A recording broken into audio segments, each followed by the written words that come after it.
Assalamualaikum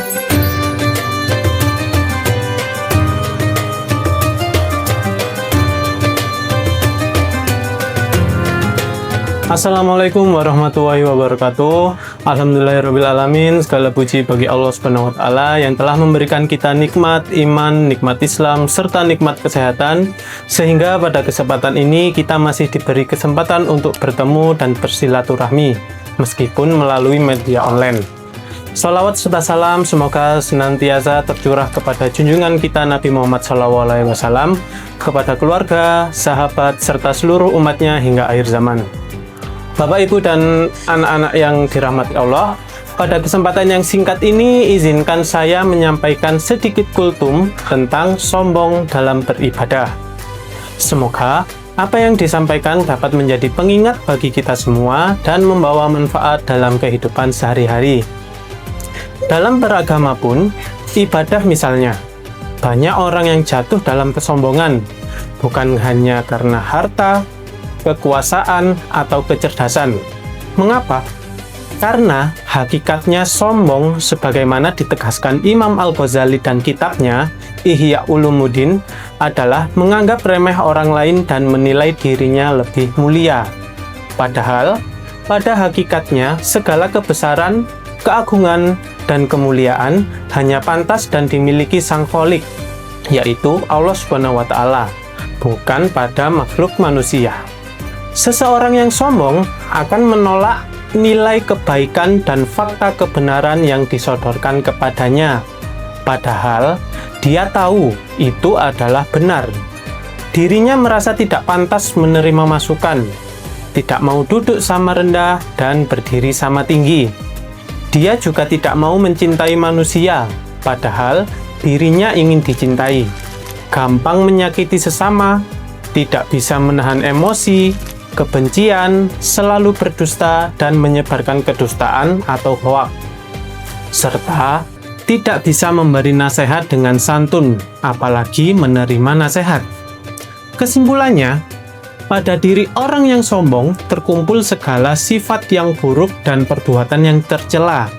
Ia akan terus melakukan segala keburukan itu karena hanya dengan itu ia dapat menunjukkan kebesaran dan kekuasaannya. Beginilah sifat orang yang kufur dan munafik. Oleh karena sombong menyebabkan timbulnya kejahatan dan keburukan, maka Nabi Muhammad SAW menegaskan, tidak akan masuk surga orang yang di dalam hatinya ada bagian terkecil dari sombong. Hadis riwayat Muslim nomor 2749. Dalam melakukan ibadah dan amal soleh pun, seseorang bisa terjerumus dalam kesombongan. Orang-orang takabur atau sombong seperti ini selalu memandang orang lain sebagai makhluk berdosa, rusak, dan celaka. Dan hanya dirinya yang selamat dan pantas masuk surga. Seorang yang sombong dalam beragama selalu menilai salah ibadah orang lain dan hanya ibadahnya yang benar. Sering menganggap puasa atau sedekah orang lain rusak dan hanya cara dirinya yang paling bersih. Ada pula orang bodoh yang ahli ibadah atau abid.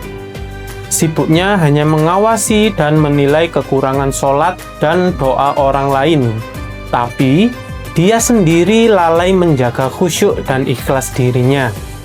Kadang-kadang ada pula seorang abid yang karena ingin menampilkan dirinya suci, banyak ibadah, dan orang lain kotor kurang wudhu, lalu menilai jidatnya dengan kehitaman, atau menandai jidatnya dengan kehitaman.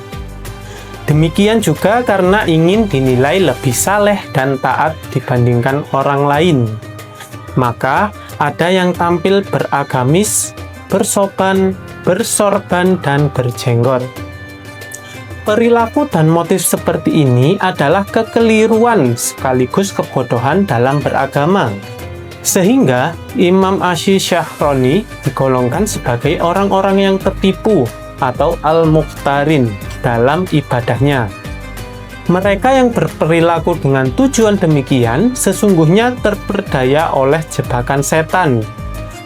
Lahiriahnya beribadah ikhlas karena Allah, tapi hatinya ingin pamer atau riya, berharap pujian, dan menganggap orang lain serba kurang. Lahirlah keinginannya adalah meraih ridho Allah dan pahala, namun hakikatnya mendapatkan murka dan dosa. Mengapa tampilan lahiriah tidak bisa dijadikan ukuran kesolehan atau ketakwaan seseorang? Karena takwa sebenarnya ada dalam hati nurani, bukan fisik jasmani. Maka Rasulullah SAW menegaskan 3 kali lewat sabdanya, takwa itu di sini, sambil menunjuk ke dadanya. Allah SWT tidak menilai kebaikan seseorang dari raut wajahnya, tidak pula dari tampilan bodi atau warna kulitnya, tetapi dari isi hatinya. Penampilan lahiriah tetap penting dan harus dijaga seperti kebersihan, kerapian, dan keindahan, agar hidup kita sehat dan nyaman. Namun harus ditanamkan keyakinan bahwa kesolehan hakiki dan ketakwaan sejati yang dipandang Allah SWT ada dalam jiwa manusia. Nabi Muhammad SAW adalah makhluk paling terhormat di sisi Allah. Namun, beliau selalu memperlihatkan sikap rendah hati di hadapan manusia, bukan perilaku angkuh dengan kemuliaan atau kekuasaan. Firman Allah, dan rendahkanlah sayapmu atau hatimu kepada orang-orang yang mengikutimu. Quran Surat Asy-Syura ayat 215.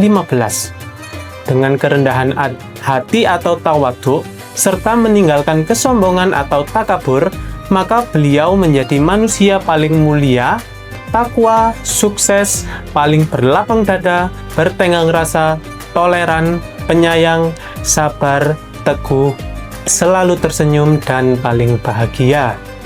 Semoga kita selalu bisa mengikuti jejak akhlak beliau agar dapat menciptakan kedamaian dalam kehidupan berbangsa dan bernegara. Wallahu a'lam. Demikian sedikit yang bisa saya sampaikan. Mohon maaf bila ada salah kata. Terima kasih. Wassalamualaikum warahmatullahi wabarakatuh.